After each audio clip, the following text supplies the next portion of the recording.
What's the word, guys? What's the word? Welcome to my channel. And today's workout, it's a back, biceps, shoulders, and forearms. Of course, the most important muscle group going into today's session was back, so I have to work on that first. I did 2 vertical pulls, which was a pull down fly variation. I love this machine. I haven't done it consistently enough just because I just feel like I'm never around this machine. But now that I got this gym membership back, like Mega Flex in Charlotte, North Carolina, I'm going to be using it a lot more. Guys, the workout in the description, I'll put the whole program of the exercises I did, the sets, and the reps. So go to the description if you need to.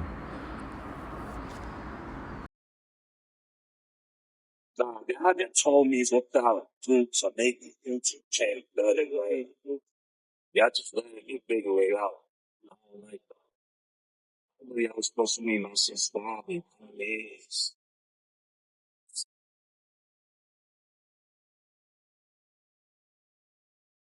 I got some cheap ass Versa Rich Walmart.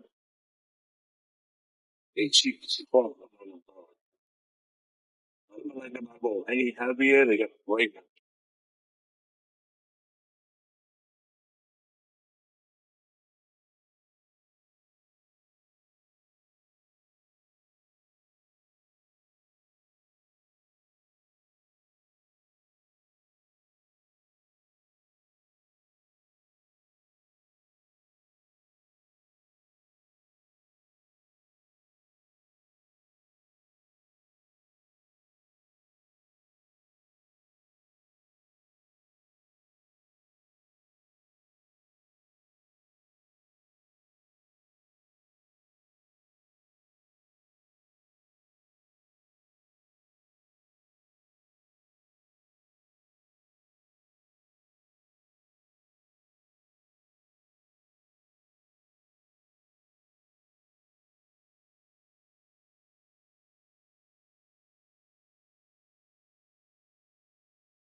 Let's move out.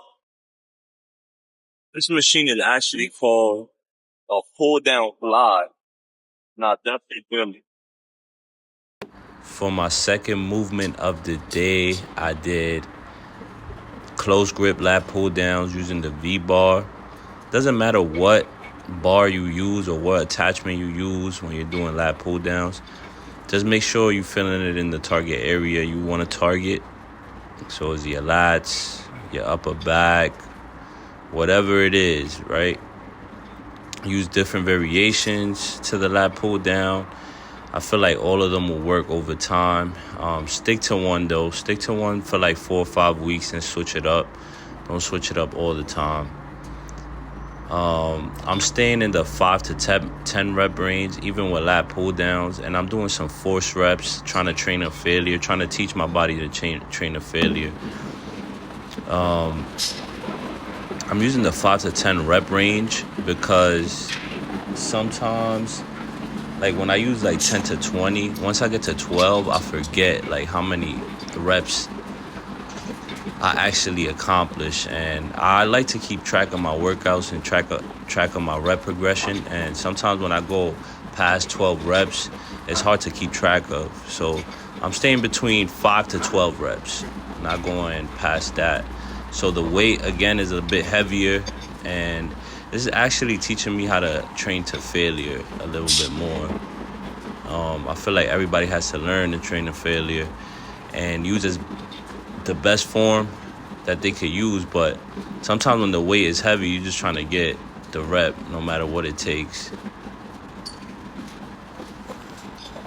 What up, bro? How you?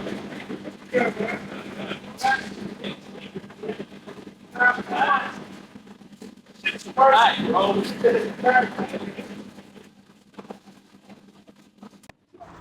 third exercise of the day is machine lateral raises. This machine is a 10 out of 10. This Arsenal strength machine. If I had my own gym, definitely is one equipment that I'll have in my gym.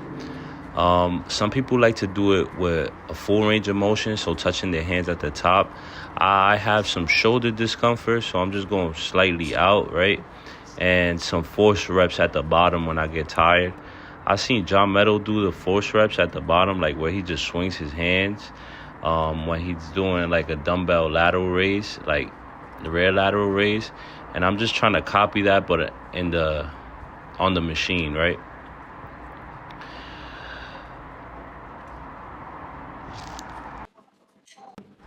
For my fourth exercise of the day, I did dumbbell alternating curls. Definitely keeping it classic, keeping it simple, and keeping it basic with this movement. You don't always need the fancy exercises, right? These new fancy functional exercises that these coaches preach about. Just keep it simple, keep it classic, keep it basic, just like Arnold and them used to do it, right? Even though they didn't have that much science back in the day, it clearly worked for them, and I'm trying to see if it works for me too, right? Definitely keeping my reps low. With isolation movements, I like to keep my rep range higher from like 10 to 20. So isolation movements is just anything that isolates the muscle, right? But since I'm learning how to train at failure and trying to keep track of my reps, I'm going lower, 5 to 10 reps. It wouldn't hurt to do these for like this rep range for a couple months, right? And for the coaches that said bicep curls aren't functional, the bicep curl is functional because it allows for the flexion of the elbow joint, which means it can bend your arm at the elbow. It's essential for everyday activities like lifting objects and eating and even typing on the keyboard. So even these office corporate workers could use some bicep curls. And also, not everybody trains to be functional. Some people just want to have big arms, right? That's my take on biceps. You do them if you want to. Also, never trust somebody that doesn't do bicep curls. A man that doesn't do bicep curls. I wouldn't even trust women that don't do bicep curls.